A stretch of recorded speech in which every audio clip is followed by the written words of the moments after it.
한국인들이 애송하는 시를 꼽으라면 빠지지 않는 시로 김수영의 풀이라는 시가 있습니다.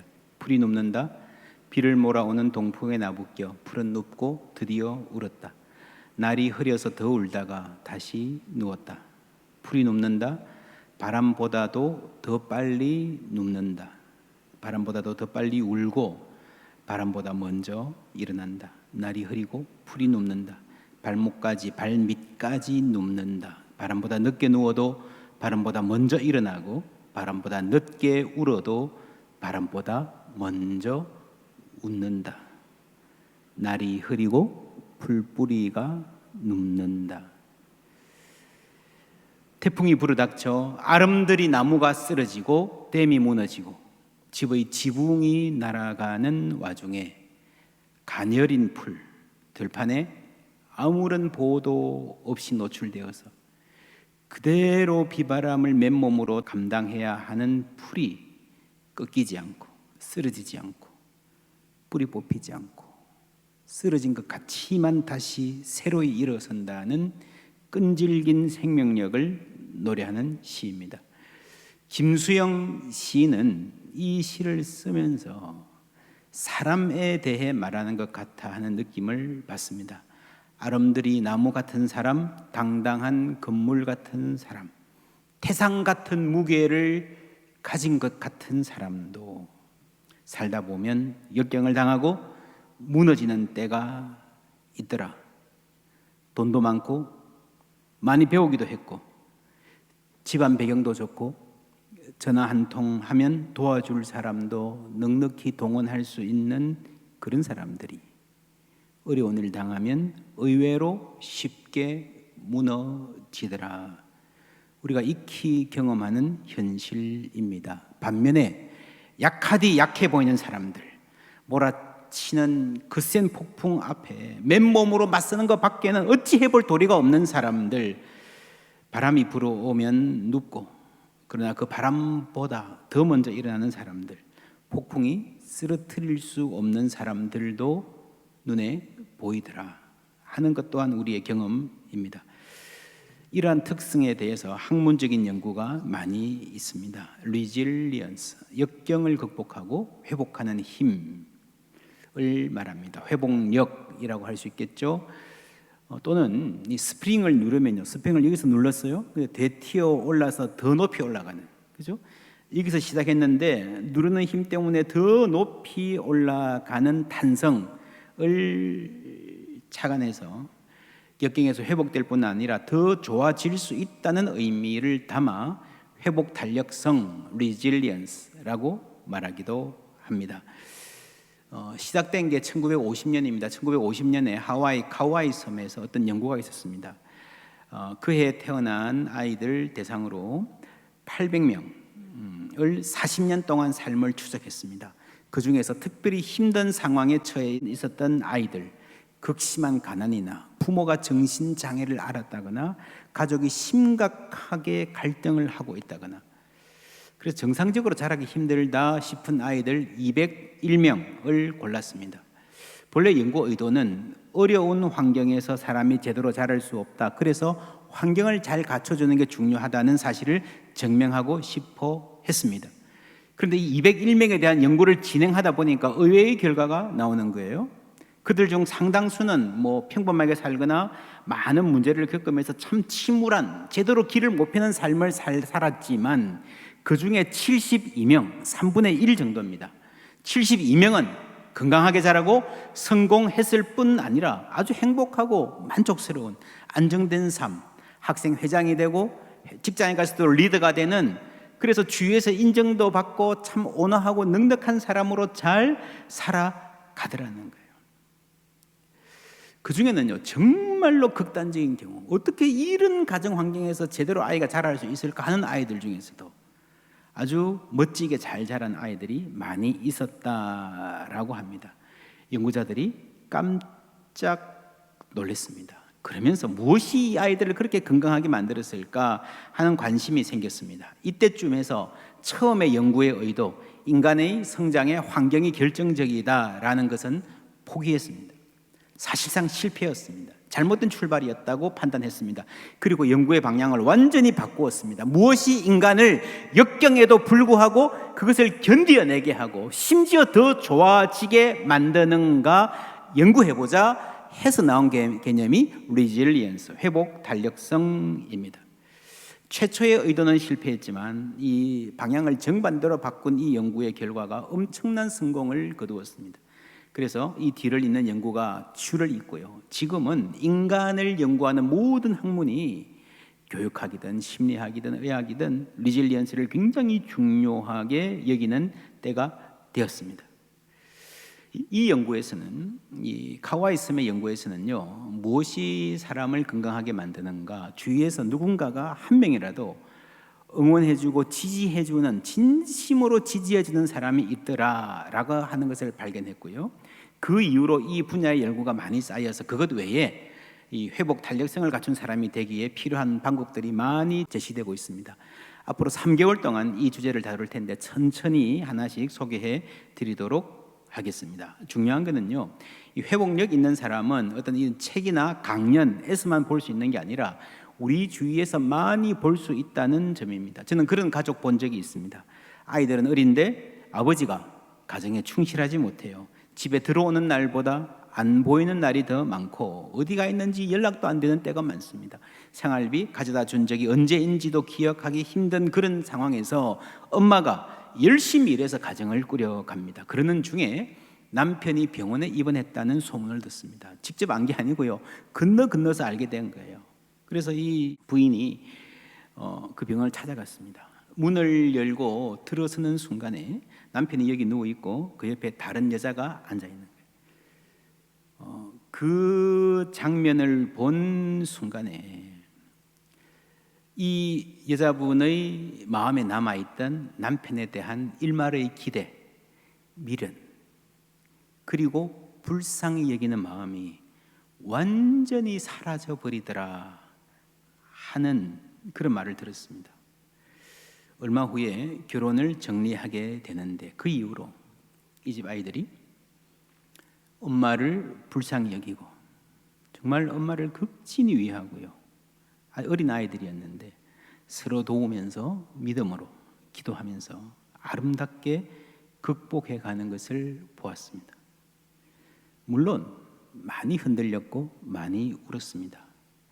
그런데도 잘 일어나는 것을 보고 감사했습니다. 지금은 이 아이들이 사회에서 다 인정받고 참 잘 살아가고 있습니다. 그러다 보니까요, 이 주위에 꽤 유복한 사람들, 아이들 뭐 원하는 거 다 해줄 수 있는 소위 안정된 집안 부모들이요, 이 가정을 부러워하는 거예요.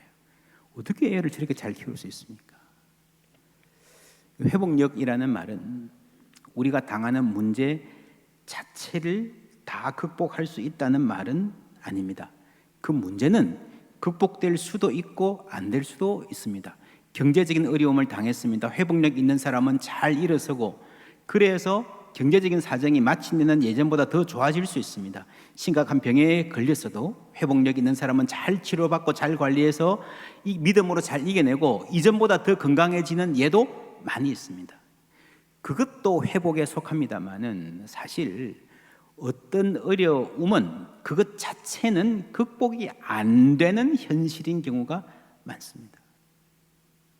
부모님이 돌아가셨습니다. 그 상실 어떻게 회복되겠습니까? 살아서 돌아오시지 않잖아요. 내가 사랑하는 사람이 예기치 않게 도저히 이별할 준비가 안 돼 있는 상태에서 떠나버렸습니다. 그 상실은 엄청난 슬픔인데 그것 자체는 회복될 수 없는 경우가 많습니다.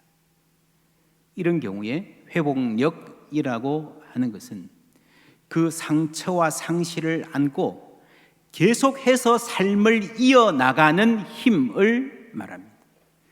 우리가 살다 보면 버티는 것 밖에는 별 도리가 없는 때가 많습니다. 어떤 사람은 불의의 사고로 장애인이 되어서 그 장애를 평생 안고 살아가야 합니다. 이 사람 아십니까? 크리스토퍼 리브.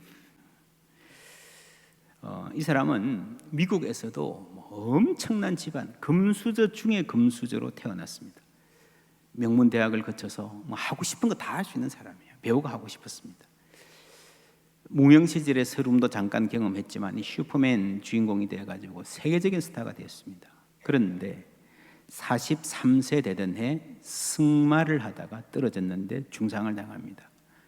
전신마비.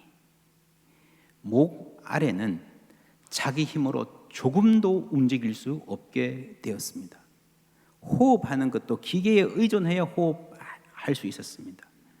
굉장히 활발한 사람이었고요, 잘 나갔고요, 자신감 넘치는 사람이었고요, 키도 190이 넘어요. 운동 엄청나게 잘하는 아주 활동적인 사람이었습니다.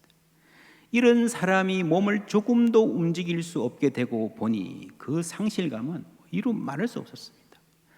당연히 죽고 싶었죠. 죽으려고 했죠. 근데 몸을 못 움직이니까 자기 힘으로 죽을 수도 없어요. 수차례나 아내한테 총 좀 가져다 달라, 총 좀 가져다 달라, 눈물로 애원했다고 합니다. 그런데 그 아내가 그 변덕과 짜증과 분노를 다 받아주면서 돌봅니다.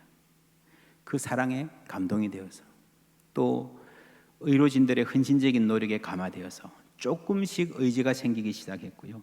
꾸준히 재활 훈련을 해서 많이 좋아졌습니다. 많이 좋아진 게 기계 도움 없이 30분 스스로 호흡할 수 있었다. 그 정도. 그리고 이제 조금 더 시간 지나니까 이제 따뜻하구나, 차갑구나 하는 것을 느낄 수 있는 정도. 1996년에 아카데미 시상식에 휠체어를 타고 나타날 때 그 배우들, 감독들 전부 다 일어나가지고 오랫동안 스탠딩 오베이션, 기립박수, 감동의 도가니였습니다. 이분이 손가락 조금 움직이는 그거 보고요, 얼마나 많은 사람들이 감동을 받았는지 모릅니다. 11년 후에 심장마비로 세상을 떠났는데 그때 타임지가 이런 표지를 실었습니다. 슈퍼맨. 배역이 아니라 이 리브의 삶 자체가 진정한 슈퍼맨이었다라고 하는 기사를 실었습니다. 이분이 미국 마비 환자 연합 대표를 지냈고요, 국제 장애인 협회의 부대표를 맡았습니다. 열심히 활동하고 희망의 메시지를 전했습니다. 이분 덕분에 척수 손상에 대한 사람들의 관심이 늘어나고 후원금이 아주 많이 모이고요, 의학적 연구가 비약적으로 발전했다고 합니다. 그리고 수많은 마비 환자들이 이분을 보고 희망을 발견하고 재활 의지를 다졌습니다. 이 웃음, 환한 웃음이죠. 이 웃음이 좌절 가운데 있던 많은 사람들에게 희망을 주었던 것입니다. 김수영 시인도 말합니다.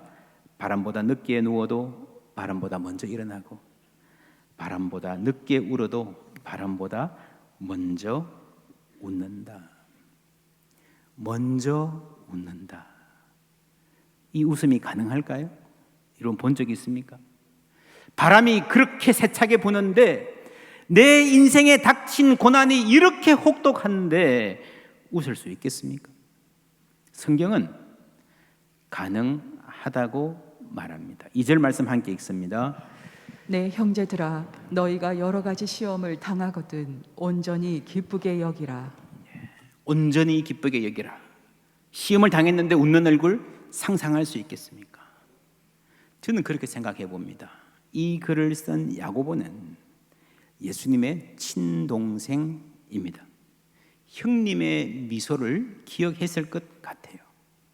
그들이 함께 자라던 가정에 왜 어려운 일이 없었겠습니까? 확실하게 알 수는 없지만 여러 가지 정황으로 미루어 보아서 예수님의 아버지 요셉은 일찍 돌아가신 것 같습니다.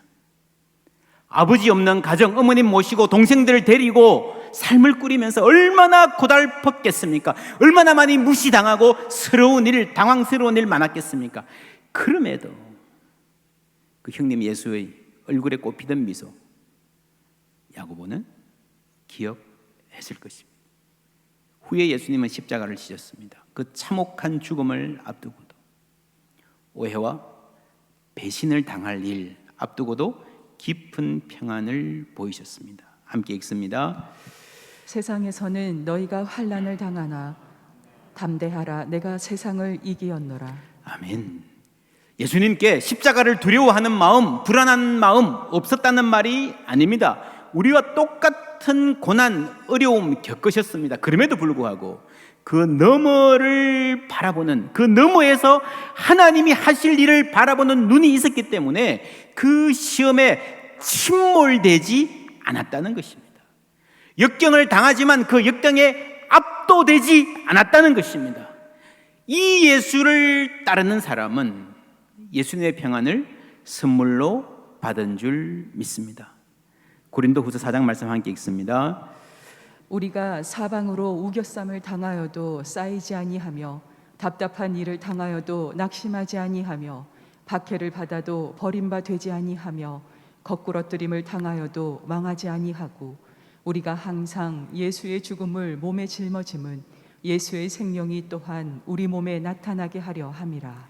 아멘. 예. 답답한 일을 당하여도 정말 답답해서 꼼짝할 수 없는 그런 상황에도 낙심하지 아니하고 거꾸로뜨림을 당하여도 넘어져도 아예 쓰러지지 아니하고 새롭게 일어나는 힘, 예수의 생명이 우리 안에 있기 때문인 줄 믿습니다.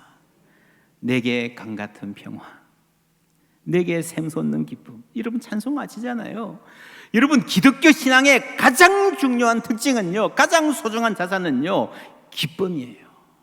좋은 일만 생겨서 기쁜 게 아니라 환난 중에도 기뻐할 수 있는 능력을 하나님이 주신 줄 믿습니다. 학자들이 이 기쁨, 웃음에 대해서도 참 많이 연구했습니다. 연구가 지금 많이 쌓여 있습니다. 뒷셈 미소라는 개념이 있습니다. 이 두 사진이 있잖아요. 이 사진 중에 하나는 진짜 웃는 거고요, 하나는 웃는 척 하는 겁니다. 뭔지 아시겠습니까? 예, 그 다음 사진 볼까요? 예, 이것도 하나는 진짜 웃는 거고 하나는 웃는 척 하는 겁니다. 그 다음 사진. 예, 다 그런 사진들을 모아놓은 이런 과정을 거쳐서 정말 활짝 좋아서 웃을 때 눈이 어떻게 바뀌는가, 턱이 어떻게 바뀌는가 연구를 많이 하니까요, 그 사진을 보면 진짜 웃는 것을 알아낼 수 있습니다. 가짜로 웃는 것은 어떤 웃음인가 하면요, 우리의 날개 대한항공 미국 사람도 그런 말이 있어요. Pan Am Smile이라고 합니다. 아주 옛날에 유명한 그 항공사였죠.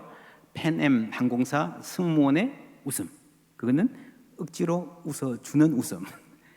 이 웃음을 연구한 연구 중에 아주 유명한 연구가 있습니다. 하커 앤 켈터너라는 두 학자가 밀즈 칼리지라는 졸업생 141명을 대상으로 사진을 찍어서 그 사진의 웃음을 연구했습니다.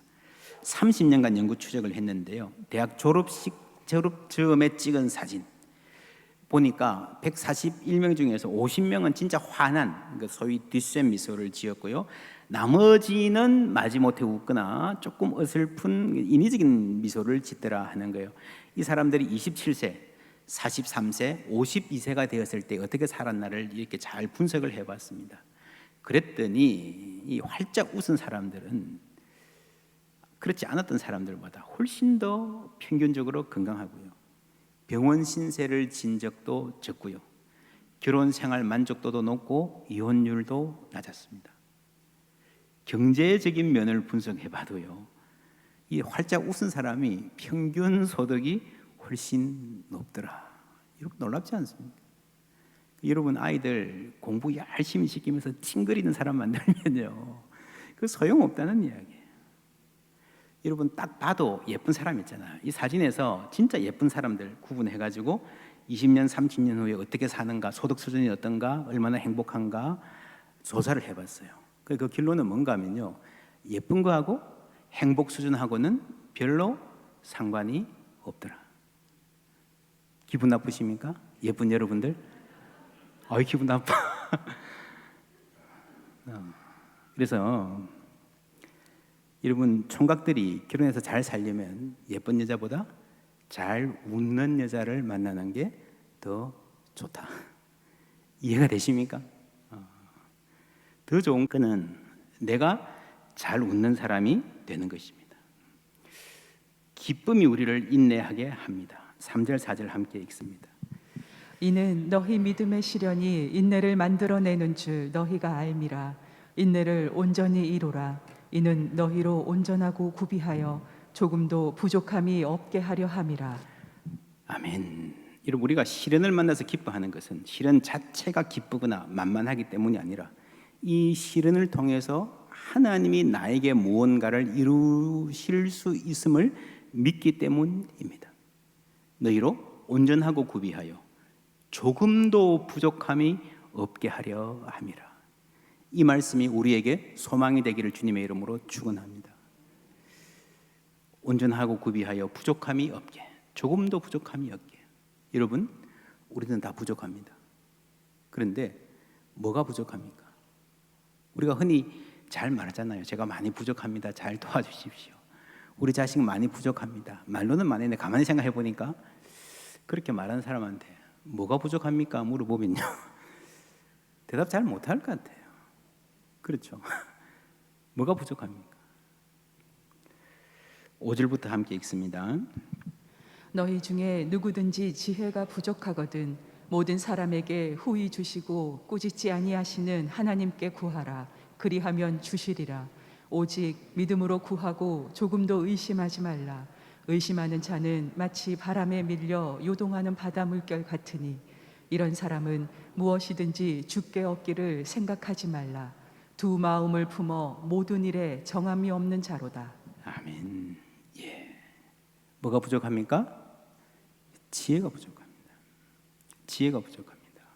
여러분, 세상에서 가장 어리석은 사람은요, 스스로 지혜 있다고 생각하는 사람이에요. 내 생각이 맞고 내가 다른 사람들보다 더 똑똑하다고 생각하는 사람은 정말 어리석은 사람입니다. 제 말이 아니고 소크라테스의 말이 그거죠. 그렇죠? 우리는 지혜가 부족합니다. 그래서 어떻게 살아야 될지를 몰라요. 뭐가 잘 사는 건지, 무엇을 목표로 살아야 될지 몰라요. 그래서 확신도 없고요. 그래서 왔다 갔다 하는 거예요. 두 마음을 품어 모든 일에 정함이 없는 자로다. 이렇게 기가 막힌 말 아닙니까? 두 가지 마음이 있어요. 두 가지 상반된 마음이 있는데 이 마음을 50대 50으로 그대로 갖고 있는 이런 걸 말하는 게 아니에요. 그냥 하루는 이리로 갔다가 하루는 저리로 갔다가 막 낙심하고 자살했다가 막 또 업돼서 교만하다가 왔다 갔다 하는 거예요. 바람에 밀려 요동하는 바다 물결 같으니라. 여러분, 성공이 중요해요? 가족이 중요해요? 돈이 중요해요? 건강이 중요해요? 이거다 싶어서 막 매달리다가 또 이거 아니다 해서 저쪽으로 갔다가요. 인간관계도 그래요. 너무 좋아요 하다가 또 뭐 확 돌아서고요. 두 마음을 품어. 여러분, 성경의 말은 이런 사람은 하나님이 복을 주시고 싶어도 주실 수가 없다라고 하는 거예요. 이런 사람은 무엇이든지 주께 얻기를 생각하지 말라. 하나님이 복 주고 싶어도 복 줄 수가 없어요. 왠지 아십니까? 하나님 이거 주세요 기도하다가 그거 주면 그거 아닌데 나 저거 좋아요. 그렇죠? 왔다 갔다 하는 거예요. 여러분, 이런 사람 도와줘 봤습니까? 기가 막히는 거예요. 뭐 한다 그래서 도와준 거니까 왜 나한테 그때 그걸 도와주냐고 좀 막지 그러잖아요. 하나님이 복 주고 싶어도 복 줄 수 없는 사람이 있어요. 예, 제가 해보겠습니다. 자신 있습니다. 열심히 하겠습니다. 그래 놓고 좀 있으면 아닌 것 같아요. 내려놓아야 할 것 같아요. 그래서 하나님이 어떤 사람과 함께 하시는가 하면요, 이사야 26장 3절 함께 읽습니다. 주께서 심지가 견고한 자를 평강하고 평강하도록 지키시리니 이는 그가 주를 신뢰함이니이다. 아멘. 하나님이 평강 주시는 사람은 심지가 견고한 사람입니다. 누가 심지가 견고합니까? 하나님을 신뢰하는 사람입니다. 여러분, 상황에 초점을 맞추면요, 그 사람은 왔다 갔다 할 수밖에 없습니다. 사람의 상황이라는 게 워낙 그래요. 낮은 형제는 자기의 높음을 자랑하고 부한 자는 자기의 낮아짐을 자랑할지니. 낮은 형제, 여러분 바닥에 처할 때가 있잖아요. 내가 실패할 때 평소에 친하게 지내는, 정말 마음 터놓고 언제 만나도 막 마음이 잘 통해서 늘 만나고 싶은 그런 친구도요, 만나기 싫을 때가 있잖아요. 그 모임에 나가기 싫을 때가 있잖아요. 모든 사람으로부터 숨고 싶을 때가 있잖아요. 사람들이 다 나를 무시하는 것 같아, 피하는 것 같아, 인사도 잘 안 해. 성경 말씀은 그럴 때 더 당당하라는 것입니다. 반대로 성공할 때, 잘 나갈 때, 내가 최고다 싶을 때, 그때 겸손해야 됩니다. 그것이 견고한 신앙입니다. 믿음 위에 선 사람은 좀 잘 된다고 촐랑대지 않습니다. 지금 실패하고 있다고 낙담하지 않습니다. 16절 17절 함께 읽습니다. 내 사랑하는 형제들아, 속지 말라. 온갖 좋은 은사와 온전한 선물이 다 위로부터 빛들의 아버지께로부터 내려오나니 그는 변함도 없으시고 회전하는 그림자도 없으시니라. 아멘. 여러분, 한 말씀 한 말씀이 정말 귀한 말씀, 우리의 폐부를 찌르는 말씀입니다. 속지 말라. 여러분, 우리가 스스로 속이고 있습니다. 조금 성공하면 나 스스로 대단한 사람이 된 것처럼 하는 것이 속는 거예요. 나를 속이는 거예요. 반대로 한두 번 실패했다고 나에게 미래가 전혀 없을 것처럼 낭망하는 것도 속는 거예요. 속지 말라. 왜? 온갖 좋은 은사와 온전한 선물이 다 위로부터 빛들의 아버지께로부터 내려오나니. 할렐루야. 모든 것은 하나님께 달려 있습니다. 모든 것은 하나님께 달려 있습니다. 어떤 하나님입니까? 그는 변함도 없으시고 회전하는 그림자도 없으시니라. 여러분, 나는 왔다 갔다 해도요, 하나님은 왔다 갔다 안 하십니다. 내 삶이 아무리 어렵고 침몰한 것 같아도요, 우리 하나님은 여전히 하나님이신 줄 믿습니다. 코로나 때문에 모든 게 다 무너졌다, 세상이 다 바뀌었다 하지만요, 아니에요. 하나님은 여전히 하나님이십니다. 앞날에도 우리와 함께 하실 것입니다. 내가 실패할 때 세상 모두 나에게 등 돌린 것 같지만 하나님은 여전히 하나님이십니다. 여전히 그 사랑의 눈으로 우리를 보고 계신 줄 믿습니다. 주 안에 있는 나에게 딴 근심 있으랴. 할렐루야. 어디에요? 주 안에. 나에게 근심 없습니다, 시기하게 살겠습니다, 그게 아니고요, 중요한 것은 주 안에요. 주 안에. 주 안에 있는 나에게. 주 안에. 내가 상황 안에 있으면, 상황 때문에 압도되어 있으면요, 아무리 잘 살아보려 그래도 상황이 바뀌면 왔다 갔다 할 수밖에 없어요. 올라갔다 내려갔다 할 수밖에 없어요. 그럴 때마다 멀미나고요. 그렇죠. 그러나 주 안에 있으면 주님은 변함도 없으시고 회전하는 그림자도 없으시기 때문에 견고할 줄 믿습니다. 여러분 아세요? 성공해도 나는 나고요, 실패해도 나는 나예요. 왜요? 하나님이 여전히 하나님이시기 때문입니다. 우리가 하나님 안에 있기 때문입니다. 빌립보서 4장 말씀 함께 읽습니다. 내가 궁핍함으로 말하는 것이 아니니라. 어떠한 형편에든지 나는 자족하기를 배웠노니 나는 비천에 처할 줄도 알고 풍부에 처할 줄도 알아. 모든 일 곧 배부름과 배고픔과 풍부와 궁핍에도 처할 줄 아는 일체의 비결을 배웠노라. 내게 능력 주시는 자 안에서 내가 모든 것을 할 수 있느니라. 아멘. 똑같은 말이죠. 비천과 풍부에도. 그게 나를 바꾸지 못한다는 거예요. 내게 능력 주시는 자 안에서 내가 모든 것을 할 수 있느니라. 똑같습니다. 내가 모든 것을 할 수 있느니라 라고 하는 담대한 자신감 있는 선언보다 더 중요한 것은 내게 능력 주시는 자 안에서. 할렐루야. 내가 주 안에 있다는 것을 아는 것입니다. 이 말은요, 내가 모든 것을 할 수 있느니라, 이것만 너무 강조하면요, 그게 소위 말하는 포지티브 띵킹 아시죠? 적극적 사고방식. 잘 될 거야, 잘 될 거야, 걱정하지 마, 잘 될 거야. 아니에요.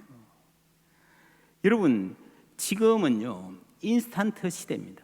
모든 슬픔과 고통에 대한 즉각적인 해결책, 기도해 해결될 거야, 좋아질 거야. 인스턴트 솔루션. 봉지만 뜯으면 3분 안에 배고픔 해결할 수 있는 시대. 전화만 들면 뭐든지 갖다 먹을 수 있는 시대. 더 이상 기다림이 필요 없는 시대 아닙니까? 옛날에는요, 밥 하려면요, 불 떼가지고 쌀 안 치고 뜸들이고 김치 담고 익는 시간을 기다리고요, 된장 한 그릇 먹으려면 매주부터 띄워야 되고요, 기다림이 있었잖아요. 지금은 그럴 필요가 없습니다. 너무 편리해졌어요. 기다림이 필요 없습니다. 그래서 우리가 약해진 거예요. 금방 지금 당장 인스턴트하게 해결이 안 되면 낙담하고 넘어지는 거예요. 기다림을 상실한 시대, 인내를 잃어버린 시대입니다. 야고보서가 참 귀한 성경인데, 야고보서 이런 많은 사람들이 행함을 떠올립니다. 사실은 야고보서에서 행함보다 훨씬 더 중요한 주제가 인내입니다. 시작하자마자 시련을 만나거든 이잖아요. 쭉 읽어보세요 여러분. 전부 인내에 대한 이야기예요.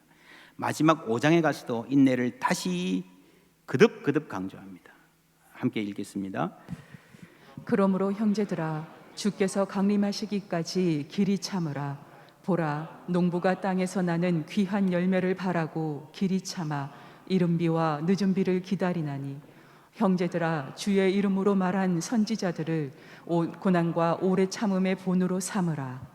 보라, 인내하는 자를 우리가 복되다 하나니, 너희가 욥의 인내를 들었고 주께서 주신 결말을 보았거니와, 주는 가장 자비하시고 긍휼히 여기시는 이시니라. 엘리야는 우리와 성정이 같은 사람이로되. 인내하는 자를 우리가 복되다 하거니와, 계속 인내 이야기잖아요. 농부의 인내, 이른 비와 늦은 비를 목말라 기다리는, 성실하게 일하고 하나님의 은혜를 기다리는 농부. 구약 선지자들의, 우리 믿음의 선배들의 모든 삶의 여정도 고난과 오래 참음의 본이에요. 욥의 인내를 말합니다. 그리고 엘리야를 말해요. 여러분, 엘리야가 누굽니까? 대단한 용사죠. 히어로, 영웅이죠. 혀를 단신으로 스슬 푸른 독재 정권에 용감하게 맞서고 산을 까맣게 메운 그 우상 숭배의 기세등등한 선지자들 앞에서 조금도 기죽지 않고 담대하게 맞섰던 영웅입니다. 그런데 엘리야에게 그런 모습만 있습니까? 아니죠. 도망가고 비겁하게 숨고 눈물 찔찔 흘리고, 이게 뭡니까? 불평이나 하고 생명을 포기하려고 하고. 그렇죠? 나하고 비를 다를 바 없는 사람이네요. 맞아요. 그 말을 하는 거예요. 그 말. 엘리야는 우리와 성정이 같은 사람이라. 나처럼 못나고 낙심 잘하는 사람이었습니다. 여러분, 모든 사람이 다 멋있어 보여도요, 거기서 거기라는 말입니다. 회복력 관련 책 중에 이런 책이 있습니다. Ordinary Magic, 평범한 마법. 회복 탄력성 이야기를 하다 보면 어떤 책이나 강연이나 대부분 그래요. 하다 보면 유명한 사람 이야기를 많이 하게 돼요. 크리스토퍼 리브나 윈스턴 처칠, 베토벤, 베토벤도 얼마나 대단한 이 회복 탄력성의 예인지 모릅니다. 넬슨 만델라, 서울대학교 무슨 교수님. 그러다 보니까 듣다 보면요, 이 사람들은 뭐 굉장히 특별한 사람들 아닌가 싶지만 이 책의 내용은 그렇지 않다는 거예요. Ordinary Magic. 정말 평범한 사람 중에 그 삶을 보면 삶의 시련을 이겨내고 밖에서 보면 매직, 마법이라고 할 수밖에 없는 신비한 결과를 열매를 맺는 사람들이 많다는 거예요. 엘리야는 우리와 성정이 같은 사람이로되와 똑같은 이야기를 하고 있습니다. 회복력 있는 분들, 사실 우리 교우님들 중에도 많습니다. 정말 힘든 일 당하셨는데 꿋꿋이 감당하는 거 보면요, 정말 놀랍습니다. 교회가 하는 일, 성도들을 환난 중에 돌아보고 위로하고 하는 일 중요합니다. 그러나 저는 교회의 사역이 거기에 머물지 않기를 바랍니다. 환난을 당해도 침몰하지 않는 영적 군사, 그 역경과 역풍을 타고 오히려 독수리처럼 날아오르는 견고한 그리스도인으로 성도들을 훈련시킬 책임이 교회에 있다고 믿습니다. 예수의 생명이 우리 가운데 있기 때문에 우리는 할 수 있습니다. 주님만 따르면요, 우리는 역경을 이겨내고 더 좋아지는 사람들로 함께 성장해 갈 수 있습니다. 리질리언스, 이 회복력은요, 제가 교회 부임하고 나서 간간히 강조하여 말씀드리던 내용입니다. 올해 시작하면서 주제를 견고한 그리스도인으로 정하고 우리 교육자들은 연초부터 계속해서 세미나도 하고 책도 읽고 기도하면서 준비했습니다. 이제 오늘부터 3주간은 준비 과정으로 삼습니다. 다음 주에는 나의 회복 탄력성 지수, 이 검사하는 게 간단한 게 있거든요. 하실 수 있도록 다 안내해 드릴 겁니다. 그럼 그 검사를 해보고 내가 어떻게 나의 회복 탄력성을 좀 고양할 수 있을까 하는 기도를 해보시기 바랍니다. 추석 지나고 40일 동안에 새롭게 일어서는 힘, 새 힘이라는 주제로 함께 묵상하고 집중 훈련할 것입니다. 많은 강사들도 지금 초빙해 놓고 있고요. 많은 프로그램들 준비해 놓고 있습니다. 이 40일 통해서 올 가을 11월 달까지 3달 통해서 우리 삶에 견고한 토대가 형성되기를 축원합니다. 코로나로 모두들 어렵다고 그랬는데 여러분, 어려움이라는 게 뭔가 하면요, 늘 그렇습니다. 폭풍이 지나가고 나면요, 다 쓰러져도 살아남는 사람들은 있어요. 그렇죠? 코로나도 그럴 거예요. 코로나도 그럴 겁니다. 이 어려움이 지나가지만 어떤 교회들은 더욱더 단단해져서 멋있게 서 있는 교회가 나올 것입니다. 저는 우리 교회가 그런 교회 되기를 바랍니다. 여러분 가정이 그런 가정 되기를 바랍니다. 특별히 여러분 자녀들, 손자, 손녀들 앞으로 살아갈 삶을 생각해 보십시오. 우리가 예상하지 못하는 수많은 변화, 기회도 있지만 위기도 있을 것입니다. 그래서 여러분 앞으로 삶에 가장 중요한 자질은요, 지금 뭘 잘하는 게, 지금 뭘 잘해가지고 뭐 좋은 자리 차지하고 좋은 사업 아이템 하는 그게 아니에요. 리질리언스, 견고한 사람이 되는 겁니다. 세파를 헤쳐나갈 수 있는 사람. 여러분 자녀들을 믿음으로 준비시키는 가정들 되기를 바랍니다. 교회도 이 일을 위하여 최선을 다하겠습니다. 그 일의 출발은 언제나 하나님입니다. 예수님의 은혜입니다. 우리가 예수를 알면 모든 이에게 후히 주시고 꾸짖지 아니하시는 하나님, 그렇죠? 우리를 긍휼히 여기시는 자비의 풍성한 하나님의 사랑을 알아갈 때에 그 사랑 안에서 우리는 우리를 견고하게 하시는, 역경에서 승리하게 하시는 우리 주님, 그 능력 온전히 우리 삶에서 누리게 될 줄 믿습니다.